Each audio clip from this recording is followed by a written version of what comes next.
Hello everyone, welcome back to my blog. কেমন আছো সবাই? সবাইকে জানাই গুড মর্নিং। আজকে অফিসে আসলাম না, যেহেতু বাড়িতে আমার দিদি আসছে, দিদির মেয়ে আসছে, তো ওদের সাথে মজা করবো, আনন্দ করবো, ভীষণই ভালো লাগে। অনেকদিন পর যেহেতু আসছে, ভেবেছিলাম ছুটি করবো। যাই হোক, ছুটিটা মানে একটা এমার্জেন্সি কাজ করাতে আর নিতে পারলাম না। আর আজকে না বাইরেটা খুব সুন্দর, তারা তোমাদেরকে দেখা।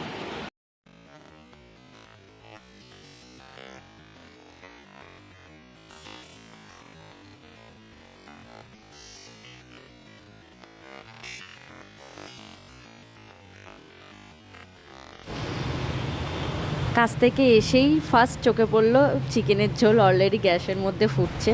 যাই হোক, আমার খুব খিদে পেয়ে গেছিলো, তাই লাঞ্চটা করে নিলাম।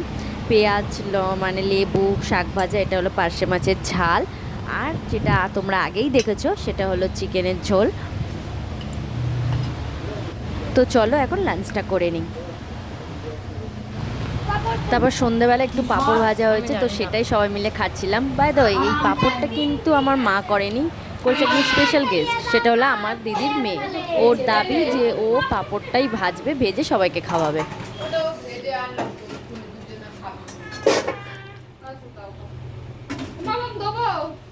তুই তো এতগুলো ভাজিসনি। আমি ভাবলাম এতক্ষণ ধরে ইয়ামাছি ভাজল না, তো দাঁড়িয়ে রইল। আমি পুরো ভিডিও করতে ভালো লাগে না।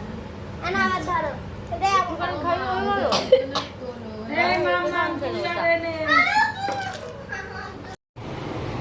কালকে ভিডিওটা এন্ড করা হয়নি, যেহেতু দিদির সাথে অনেকদিন পর এসেছিল, তো ওর সাথে এত গল্প করছিলাম, যার জন্য আমি রাতে ডিনার ক্লিপটাও নিতে পারিনি, তোমার সাথে শেয়ারও করতে পারলাম না। তো যাই হোক, ভিডিওটা ছিল এইটুকুই। ভালো লাগলে প্লিজ লাইক করে দিও, চ্যানেলটাকে সাবস্ক্রাইব করে দিও। আজকের মতো টাটা।